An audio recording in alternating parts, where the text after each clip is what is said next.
సమీకృత భవనాలను నిర్మించేదాకా పోరాడదాం. కొడంగల్లో సమీకృత భవనాలు నిర్మించేదాకా రావాలి రావాలి రావాలి రావాలి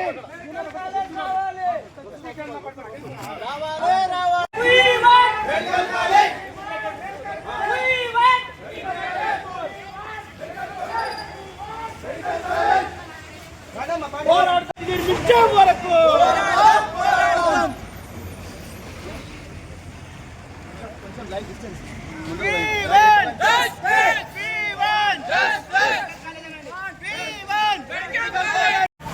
కొడంగల్ అభివృద్ధి జరిగే వరకు కొడంగల్ అభివృద్ధి జరిగే వరకు పోరాడదాం భావితరాల భవిష్యత్తు కొరకు పోరాడదాం భావితరాల భవిష్యత్తు కొరకు పోరాడదాం మెడికల్ కాలేజ్ నిర్మించే వరకు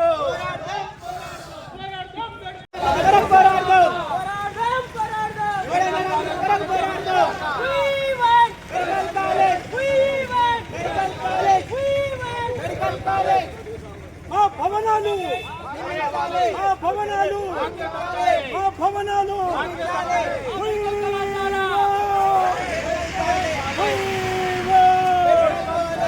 మెడికల్ కళాశాలను నిర్మించేదాకా పోరాడదాం. మెడికల్ కళాశాలను నిర్మించేదాకా పోరాడదాం. మెడికల్ కళాశాలను నిర్మించేదాకా పోరాడదాం. సమీకృత భవనాలు నిర్మించేదాకా పోరాడదాం. సమీకృత భవనాలు నిర్మించేదాకా పోరాడదాం. మెడికల్ కళాశాలను నిర్మించేదాకా పోరాడదాం. కొడంగల్లో మెడికల్ కళాశాలను నిర్మించేదాకా కొడంగల్లో సమీకృత భవనాలు నిర్మించేదాకా పోరాడదాం. సమీకృత భవనాలు నిర్మించేదాకా We want medical college. We want medical college. We want medical college. We want medical college. We want medical college. We want medical college. We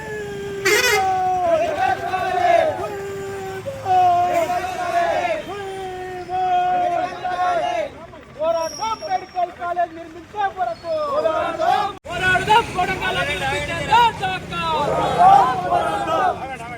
We want justice. We want medical college. We want medical college. We want medical college. అభివృద్ధి జరగాలంటే medical college వెంటనే నిర్మించాలి. అభివృద్ధి జరగాలంటే medical college వెంటనే నిర్మించాలి. అభివృద్ధి జరగాలంటే మెడికల్ కాలేజ్ వెంటనే నిర్మించాలి. అభివృద్ధి జరగాలంటే విద్యాలయాలను వెంటనే నిర్మించాలి. అభివృద్ధి జరగాలంటే విద్యాలయాలను వెంటనే నిర్మించాలి.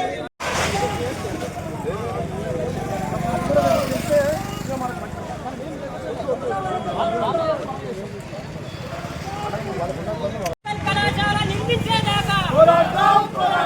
ఇంటిగ్రేటెడ్ పాఠశాల నిర్మించేదాకా ఇంటిగ్రేటెడ్ పాఠశాల కొడంగల్లో నిర్మించేదాకా మెడికల్ కళాశాల కొడంగల్లో నిర్మించేదాకా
సాధిద్దాం కొడంగల్ ఆత్మగౌరవాన్ని మెడికల్ కాలేజీని నిర్మించేదాకా పోరాడదాం మెడికల్ కళాశాల నిర్మించేదాకా పోరాడదాం మెడికల్ కళాశాల నిర్మించేదాకా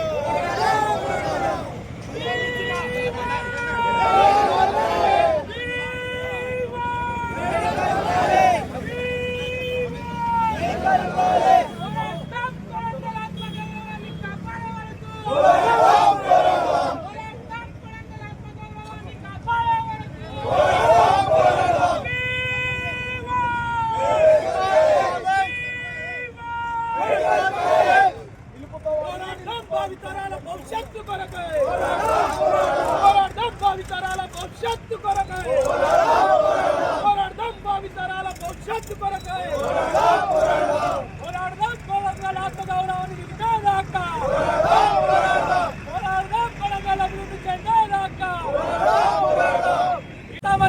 గత 2 సంవత్సరాల క్రితము తెలంగాణ రాష్ట్ర ముఖ్యమంత్రి వారు కొడంగల్ ఎమ్మెల్యేగా గెలిచి హామీలిచ్చి నగచర్లలో ఏదైతే కొడితే 20 లక్షలు ఇచ్చారు అబ్బాయిపల్లిలో రాజ్యాంగబద్ధంగా ప్రజాస్వామ్యబద్ధంగా అడిగితే 10 లక్షలు కూడా ఇవ్వకుండా ఈ రోజు నాకు ఇచ్చిన హామీలు ఎక్కడ నెరవేరకుండా ఈ యొక్క గురుకులాలను మెడికల్ కళాశాలను ఇక్కడ నుండి వేరే ప్రాంతాలకు తరలించడానికి ప్రయత్నం చేస్తున్నటువంటి ప్రాంతంలో కొడంగల్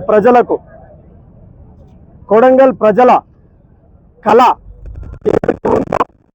మా ప్రాంతం అంతా కూడా చాలా వెనుకబడిన ప్రాంతం, మారుమూల ప్రాంతం, దిక్కు తోచనటువంటి ప్రాంతం. మా బ్రతుకులన్నీ కూడా దీన పరిస్థితిలో ఉన్న ఈ కొడంగల్ ప్రాంత అందరి పరిస్థితులు అన్నీ కూడా ఈ ప్రాంతానికి ఎవరైతే అభివృద్ధి చేస్తారో, ఎవరిని ఈ ప్రాంతంలో తీసుకురావాలి, ఎవరు మాకు మద్దతు ఇస్తారో, ఎవరు ఈ ప్రాంతాన్ని భావి తరాలకు పెంచి పెద్దగా చేసి ఈ ప్రాంత అభివృద్ధి కోసం వెన్న ముక్కలాగా నిలబడి ఈ ప్రాంత భవిష్యత్తుని తలరాత మారుస్తారంటని చెప్పే ఉద్దేశంతోన మాకు ఒక దేవునిలాగా దొరికిండు ఈ రేవంత్ రెడ్డి గారు. సంతోషం. చాలా వరాలు ఇచ్చిండు మా ముఖ్యమంత్రి గారు, ఈ ప్రాంత అభివృద్ధి చేస్తానంటని చెప్పేసి మా కళ సహకారం అవుతుందంటని చెప్పి మేము రకరకాలుగా కళలు కన్నాం. మరి 2 సంవత్సరాలు గడుస్తుంది. ఈ కొడంగల్ ప్రాంతం నుంచి నేను ముఖ్యమంత్రి అయితే ఈ ప్రాంతం నా గుండెల్లో పెంటుకుంటా. ఈ ప్రాంత ప్రజలను ఎక్కడ కూడా మర్చే ఆసక్తి లేదు. ఈ ప్రాంత ప్రజలకు నేను ఎల్లవేళలా రుణపడి ఉంటా అంటని చెప్పి చాలా రకాలుగా మాట్లాడిండు. అయినా మేమందరం కూడా ముక్త కంఠంతో ఏకమై మిమ్మల్ని భారీ మెజారిటీతో గెలిపించడం జరిగింది. నాయనా, నిన్ను గెలిపించినందుకు మా దగ్గర ఈ ప్రాంతం అభివృద్ధి కోసమై పెద్ద ఎత్తున అన్ని కళాశాలలు కానివ్వండి, ఇంటిగ్రేటెడ్ కాస్ట్ హాస్టళ్లు కానివ్వండి, లేకపోతే ఇక్కడ ఫ్యాక్టరీలు కానివ్వండి పెద్ద ఎత్తున వస్తాయంటని చెప్పి అనుకున్నాం. అదే రకంగా మీరు ఇనాగరేషన్ చేసిండ్రు. దాన్ని ప్రత్యేకంగా మీకు మా ప్రజల తరఫున, కొడంగల్ ప్రాంత ప్రజల తరఫున ధన్యవాదాలు చెప్తున్నాం.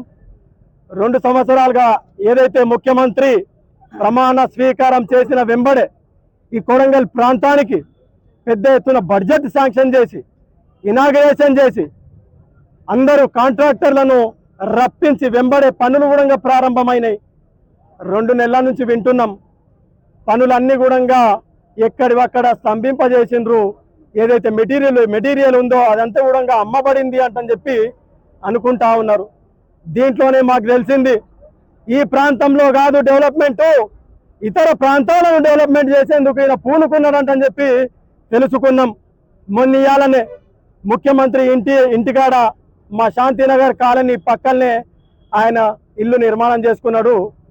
బహుశా నేను అనుకుంటా ఇంటి వెనకాలనే కొండారెడ్డిపల్లి గ్రామం ఉంటుంది. ఆ గ్రామానికి ఎవరు మన విద్యుత్ శాఖ అధికారులు రాష్ట్రం నుంచి కానివ్వండి, కేంద్రం నుంచి కానివ్వండి పెద్ద ఎత్తున భారీ ఎత్తున సోలార్ ప్లాంట్ నిర్మించడానికి పెద్ద ఎత్తున భూసేకరణలు చేసినారు అంటని చెప్పి రకరకాలుగా షికార్లుగా పుకార్లుగా పెద్ద వాతావరణం సృష్టించిన ఘనత ముఖ్యమంత్రి గారిది. మరి కొండారెడ్డిపల్లి వాళ్ళందరూ కూడా వచ్చిండ్రు, ఎంక్వైరీ చేసిండ్రు. చేసిన వెంబడే వారం లోపటనే అరే నాయనా కొండారెడ్డిపల్లి అంటే ఇది కాదు, మా area Kalwakurthy Kondareddypalli solar plant వేస్తున్నామంటని చెప్పి ఇక్కడ నుంచి అది ఇంత ఎత్తుకుపోయిండు, గద్దె ఎత్తుకుపోయినట్ల. మరి మనకి ఇచ్చినటువంటి కళాశాలలు కూడా అదే మాదిరిగా ఎత్తుకుపోయినటువంటి ఘనత మన ముఖ్యమంత్రి గారికి దక్కింది. ఇది సరైన పద్ధతి కాదు నాయన. నీవు కొడంగల్ ప్రజలకు ఇచ్చినటువంటి హామీలన్నిటిని కూడా నెరవేర్చినంతో ఈ పోరాటం కొనసాగిస్తామంటని చెప్పి చెప్తా ఉన్నాం. అదే రకంగా ప్రతిసారి ప్రగల్భాలు పలుకుతా ఉంటారు మీరు. ఈ ప్రాంతానికి, కొడంగల్ ప్రాంతానికి నా చర్మం వదిలి చర్మం చింపుకొని చెప్పులు కుట్టిస్తా అంటావు. చెప్పులు వద్దు నాయన, మా కళాశాలలు నిర్మించు, మా భవిష్యత్తు తరాలను మార్చు అంటని చెప్పి, మా భవిష్యత్తు బంగారు బాటగా నిర్మించాలంటని చెప్పి మేము ఆశిస్తున్నాము. లేని ఎడల ఈ పోరాటం పెద్ద ఎత్తున గ్రామాన తీసుకొని మిమ్మల్ని ఏ రకంగా ఈ ఓట్లేసిండ్రో అదే రకంగా మీకు మా ప్రతాపం ఏందో నిరూపిస్తామంటని చెప్పి హెచ్చరిస్తున్నాం. Thank you. కొడంగల్ ఎమ్మెల్యే మరియు తెలంగాణ రాష్ట్ర ముఖ్యమంత్రి వర్యులకు నా చేతులు జోడించి నమస్కరించి మీకు చెప్పే విన్నపం ఏంటంటే 40-50 సంవత్సరాలు కొడంగల్ వెనుకకున్నది. ఈ కర్ణాటక మారుమూల ప్రాంతం కాబట్టి దీన్ని ఎవరు ఇంతవరకు పట్టించుకున్న నాదులు లేరు. వ్యాపార పరంగా లేదు, కార్మికులకు కూడా ఉపాధి లేక బొంబాయికి, భివాండికి, షోలాపూర్కి ఎటో వలసపోతున్నారు. ఈ వలసలు ఆగుతాయి మీరు వస్తే, తర్వాత వ్యాపారాలు అభివృద్ధి చెందుతాయి అని చెప్పి కలలు కన్నాము. మీరు అనుకున్నట్టే రావడము, గెలవడము, తర్వాత 5,000 కోట్లు 10,000 కోట్లు అని చెప్పేసి నిధులు కేటాయించడం జరిగింది. అందులో భాగంగా రోడ్లు విస్తరణలు బాగా జరుగుతున్నాయి, చాలా సంతోషము. తాండాలకు కూడా రోడ్లు వేస్తున్నారు, అందరూ తాండా ప్రజలు కూడా సంతోషం వ్యక్తం చేస్తున్నారు. అన్ని బాగున్న తరుణం లోపల మాకు మెడికల్ కాలేజ్ అనౌన్స్ కావడము, భూసేకరణ కావడము, అక్కడ 500 మంది పోలీసులను తీసుకెళ్లి బౌండరీలు ఫిక్స్ చేయడము, అక్కడికి మెటీరియల్ తెప్పించి మెటీరియల్ డంపు చేయడము, తర్వాత ఇక్కడ మన పాతకొడంగల్ కూడా సీకు, ఇసుక, కంకర్ లాంటివి అన్ని మెటీరియల్ తీసుకొచ్చి పని మొదలైతే ఎదురు చూస్తున్న తరుణంలో 2 నెలల నుంచి ఏమాత్రం కన్స్ట్రక్షన్ జరగకపోగా అక్కడ ఉన్న కాంట్రాక్టర్లు అందరూ వెళ్ళిపోవడం అయింది. అక్కడ ఉన్న లేబర్ని కూడా తీసేయడం జరిగింది.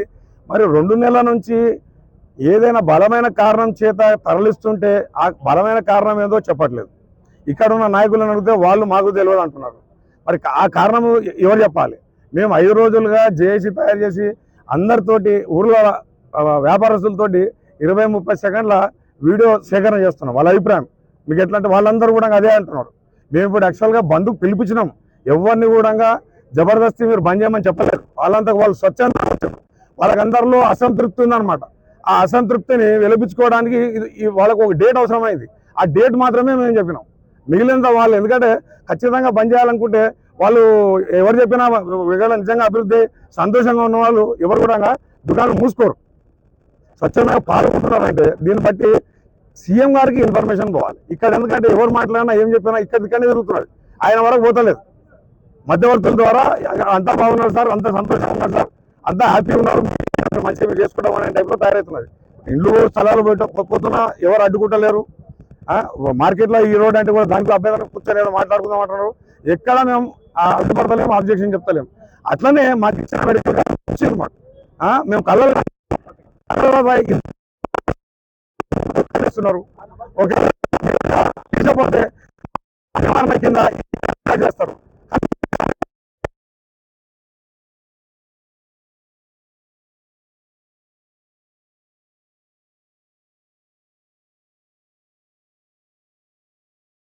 పంట పండినట్టే ప్రతి మీకు ఎవరో జరుగుతుందని చెప్పి అందరూ హర్షం ప్రకటించారు. ఇప్పుడు సడన్గా లేదన్నారు అట్లా ఇట్లా అని వాళ్ళే ఇప్పుడు ఎదురు చేసే పరిస్థితి వచ్చింది. కాబట్టి దయచేసి సీఎం గారికి రిక్వెస్ట్, తొందరలో ఏం చేయదలుచుకున్నారో అందరికీ విన్నవించి భయభ్రాంతులకు గురవుతున్న ప్రజలకు అందరికీ సమాధానపరచాలని చెప్తున్నా. తర్వాత ఊర్లో ప్రజలు ఎవరైతే స్వచ్ఛందంగా పాల్గొన్నారో, దుకాణాలు బంద్ చేసినారో వాళ్ళకి చేతులు జోడించి నమస్కరిస్తున్నాం. అగ్రికల్చర్ యూనివర్సిటీ వస్తే ఇక్కడ కేవలం విద్యార్థులు మాత్రం వచ్చి చదువుకొని మాత్రం పోతారు. అదే మెడికల్ కళాశాల వస్తే 500 మంది విద్యార్థులు, 500 మంది స్టాఫ్, 1000 మంది వాళ్ళు వస్తే పేషెంట్లు ఒక 2-3 వేల మంది పేషెంట్లు వస్తే దాదాపుగా 4-5 వేల మంది ఇక్కడ పేషెంట్లు అందరూ వచ్చిపోతుంటే ఈ కొడంగల్లో వ్యాపారం పెరుగుతుంది, విద్య పెరుగుతుంది, ఆర్థిక పరిస్థితి పెరుగుతుంది. కాబట్టి ఇది ఒకటే మేము డిమాండ్ చేస్తా ఉన్నాము. మీరు ఏదైతే ప్రకటించిందో అదే మెడికల్ కళాశాలనే మాకు కావాలి. ఏదైతే ప్రకటించిందో సమీకృత గురుకులాలు అవే కావాలి. రెండు వస్తేనే ఈ కొడంగల్లో రోజు 5 నుండి 10,000 మంది ఇక్కడ తిరగడం వల్ల ఇక్కడ అన్ని విధాలుగా అభివృద్ధి చెందుతుందని చెప్పి మేము ప్రధాన డిమాండ్ తోటి కేవలము విద్య, వైద్యము, ఉపాధి అవకాశాలు, ఉద్యోగ అవకాశాలు మాత్రమే కావాలి.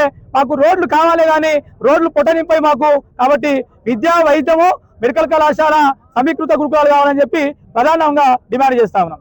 నియోజకవర్గంలో ఏదైతే మెడికల్ కాలేజ్ ని కొడంగల్ నుంచి లగచర్లకు తరలిస్తారో ఆ మెడికల్ కాలేజ్ ని కొడంగల్లో నియమించాలి. లేకపోతే ఎస్ఎఫ్ఐ తరఫున ఈ రోజు రేవంత్ రెడ్డి ఇల్లు ముట్టడించడం కానీ, లేకపోతే కలెక్టరేట్ ముట్టడించడం కానీ, సెక్రటేరియట్ ముట్టడించడానికి కానీ ఈ రోజు ఎస్ఎఫ్ఐ తరఫున డిమాండ్ చేస్తా ఉన్నాం.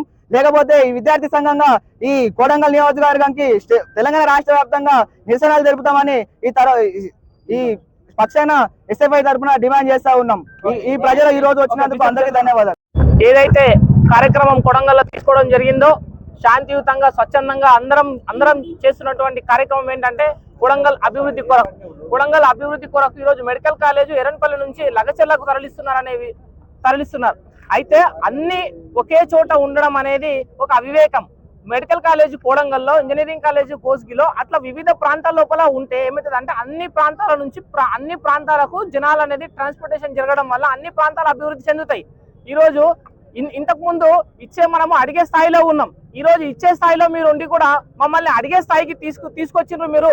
కాబట్టి దయచేసి ముఖ్యమంత్రి గారికి మేము చెప్పేది ఏంటంటే గత 50 సంవత్సరాల నుంచి కొడంగల్కు ఎవరు ఏమి తీసుకురాలే. ఈ రోజు మీరు ఇచ్చే స్థాయిలో ఉండి మమ్మల్ని అడిగే స్థాయికి తీసుకొని వచ్చిండ్రు. దయచేసి ఈ కార్యక్రమాలు మున్ముందు జరగకుండా ఈ రోజు సాయంత్రం లోపు మీరు ఈ కార్యక్రమాన్ని ఉద్దేశించి ప్రభుత్వ అధికారులు కానీ లేదా కాంగ్రెస్ పార్టీ నాయకులు కానీ ఎవరైనా సరే దీనికి సంబంధించి ఈ రోజు సాయంత్రం లోపల ఖచ్చితంగా మీరు ఒక నిర్ణయాత్మకమైనటువంటి నిర్ణయము ఫేస్బుక్ కానీ, వాట్సాప్ కానీ, ట్విట్టర్ ద్వారా వెంటనే దీన్ని స్పందించాలని, లేకపోతే దీని తర్వాత కూడా ఉధృతమైనటువంటి కార్యక్రమాలు కొడంగల్ ప్రజలు తీసుకుంటారని చెప్పేసి తెలియజేసుకుంటున్నాను. థాంక్యూ.